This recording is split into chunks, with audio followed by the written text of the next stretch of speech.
Je vais corriger ton projet qui consiste à remplir la fiche de l'entreprise et créer un persona.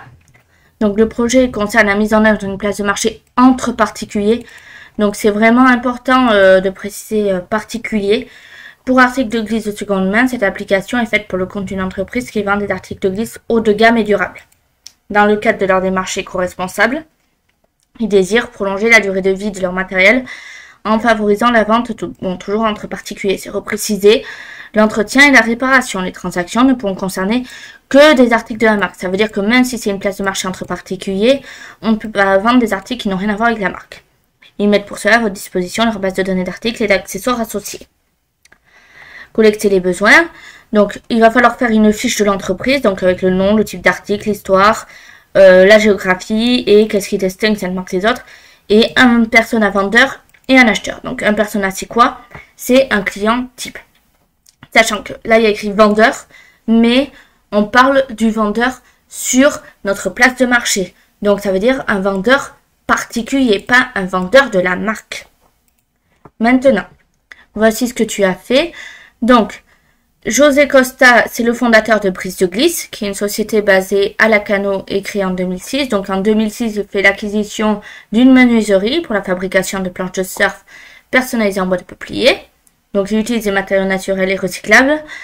Et ce, afin d'alimenter les sociétés de location sur les plages à Lacanau. Donc, c'est la création de la marque. 2009, premier point de vente à Biscarrosse Plage. 2012, partenariat avec l'entreprise Neofest spécialisée dans la fabrication de combinaisons de surf en latex végétal à partir de l'EVA, l'arbre. Donc, c'est issu de plantations gérées durablement et création de la ligne de combinaisons de caoutchouc naturel. 2013, acquisition d'imprimantes 3D, utilisation de PLA et PET recyclés. Donc, c'est bioplastique issu de l'amidon de maïs, afin d'accélérer la fabrication, réduire le poids des planches, limiter les déchets. 2015, acquisition d'une menuiserie à Nazaré, au Portugal, et participation au label EcoBoard. Donc, 2019, ouverture de point de vente Brisa Desanta au Portugal. Donc, je suppose que ça a été mis en portugais, volontairement. 2020, partenariat avec ProWave, fabricant de planches de surf. Et 2014, partenaire de la MEO. Donc, c'est très bien parce que là, on a vraiment toutes les étapes. En plus, c'est très clair parce qu'on a les dates d'une couleur. Ce qui pourrait être mieux, ça serait d'avoir la frise chronologique en supplément pour vraiment qu'on voit dans le temps les moments clés. Mais là, on ne peut plus clair. Donc, les articles proposés. Donc, planches de surf en peuplier. Bien que minoritaires à l'heure actuelle, les planches de surf en bois sont toujours présentes sur les spots du monde entier. Elles sont désormais beaucoup plus performantes, notamment grâce à la technique hollow, construction creuse, qui permet d'alléger significativement le poids de la planche. Planche de surf en impression 3D, donc plus solide qu'une planche classique avec un pain de mousse, notamment du fait de sa structure en nid d'abeille. Elle est plus creuse et réparable. L'intérieur de notre planche est creuse. Notre simple système de valve permet de vider l'eau facilement en cas d'infiltration d'eau. Il suffit ensuite de reboucher le trou classiquement. Comme il n'y a pas de mousse à l'intérieur, le cœur ne pourrit pas au contact de l'eau. Et combinaison en latex naturel. Donc là, on reprend tous les articles qui ont été vus ici dans l'historique de l'entreprise. Là, on a la géographie du marché. Donc là, c'est bien parce qu'on l'a au niveau de la France sur une carte.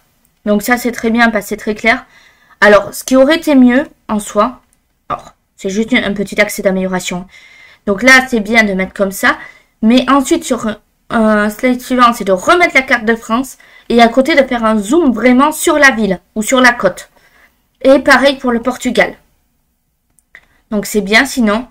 Et donc les particularités, donc c'est artisanal et éco-responsable.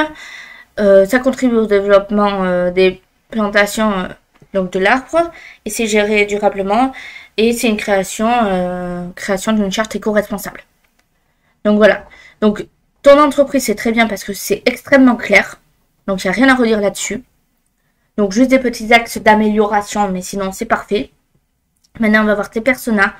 Alors tes personas, fais bien attention à ce que tes images soient libres de droit. C'est très important. Donc, Jérôme Levasseur, donc il a 30 ans. Il a un BEP de garde forestier. Donc là, on peut voir que les études ont quand même un lien avec les arbres qui permettent de créer les planches de surf. Donc ça, c'est bien. Donc déjà, on voit qu'il a un intérêt vis-à-vis de ses études. Donc la ville où il habite, il est en couple mais non marié et il est pompier. Très bien. Donc pompier, en soi, on pourrait se dire, ok, donc il est pompier, ça veut dire que potentiellement, il va aller sauver des gens en mer. Voilà. Donc, le respect de l'environnement, donc ça c'est une phrase type pour lui. Son objectif, sensibiliser, respecter l'environnement, favoriser les produits issus de secteurs gérés durablement. L'ignorance des personnes visitant des sites protégés, le manque d'humilité. Ok, très bien. Sauf que les frustrations, alors, le fait est que il faut les points positifs, c'est-à-dire qu'est-ce qui va faire qu'il va venir sur ton site ou ton application.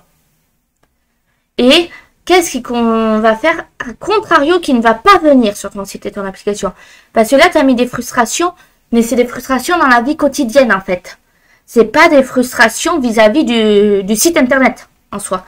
Par exemple, un site non adapté à ses problèmes de vue. Un site qui n'est pas responsive sur téléphone, ça va l'agacer, il va pas vouloir venir. Etc. etc. etc. Donc c'est ça, les frustrations. Vraiment. Après, tu peux laisser ça, mais il faut compléter vis-à-vis du site en question. Donc, maintenant, sa biographie. En tant que garde forestier, il est sensible à l'écologie et au respect de la nature. Il a très vite passé le concours pour être pompier afin de lutter contre les feux réguliers qui détruisent les forêts de sa région. Utilisateur d'applications météo, cartographie de loisirs, atout majeur sur les événements liés à son travail et ses loisirs, sportif régulier, il pratique le surf dès que ça lui est possible. Ok, très bien. Sauf que ton profil vendeur, là, on est d'accord qu'il va vendre des articles. Donc, il va vendre potentiellement sur ton site. On ne sait pas quelle appétence technologique il a. Donc, il a 30 ans. Donc, en soi, il est relativement jeune, on va dire. Mais, moi, je connais des personnes qui ont 30 ans qui ne sont absolument pas dans le domaine de l'informatique. C'est-à-dire que pour eux, aller sur Internet, c'est une punition. Donc, quelle est son appétence technologique? Est-ce qu'il s'en sort ou pas du tout hein, sur Mozilla, sur Chrome, etc. C'est simple.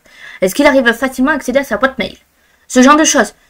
Donc, ensuite, une fois ceci fait, quels réseaux sociaux il utilise en tant que vendeur?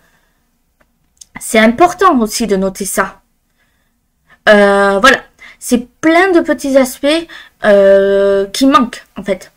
Parce que, bon, on a la biographie, c'est très bien, on sait qui il est, etc., de manière globale. Mais il faut pousser davantage. Combien d'heures il passe sur Internet? Bon, il est pompier, je suis d'accord. Il a probablement pas que ça à faire dans la vie que d'être sur Internet. Mais il faut qu'on sache. Il faut qu'on en sache un peu plus sur lui. Mais sinon, c'est bien. Donc, maintenant, l'acheteuse. Acheteuse malin, c'est responsable, très bien. Donc, Cindy Lefort, 25 ans. Alors là, ce qui est dommage entre les deux, si on regarde l'âge, c'est qu'à quelque chose près, ils ont le même âge. Ça aurait été bien de faire vraiment des âges très différents pour tes personnages. C'est-à-dire, potentiellement, soit une personne très âgée, soit avec une personne très jeune. Ou alors, si tu fais des personnes qui ont quasiment le même âge, ce qui est possible, tu peux faire une personne qui a un handicap. Donc, voilà. Donc, elle a un bac. Alors, là, c'est dommage parce que là, tu mets, il a un BEP garde forestier. Et là, tu mets juste qu'elle a un bac plus 2. Oui, bac plus 2, d'accord, mais il y a énormément de bac plus 2 possibles. Donc, il faut préciser lequel. Donc, Saint-Jean-de-Luz, célibataire, vendeuse. D'accord. Donc là, elle va acheter sur le site, mais son métier, c'est d'être vendeuse. Pas de souci. Donc, favoriser la seconde main et la location, réparer au lieu de jeter, exercer le sport plus régulièrement. La consommation excessive, l'irrespect. D'accord.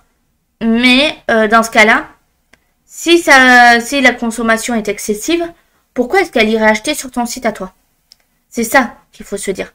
Donc bon, l'irrespect, d'accord. Mais la frustration, comme toujours, par rapport à ton site. Et il manque les points positifs. Parce que ça, c'est des objectifs, c'est pas ces points positifs. Déçu de la consommation à grande échelle sur l'environnement, favorise la location et la seconde main, utilisatrice de Facebook. Ah, là, tu vois, tu l'as précisé.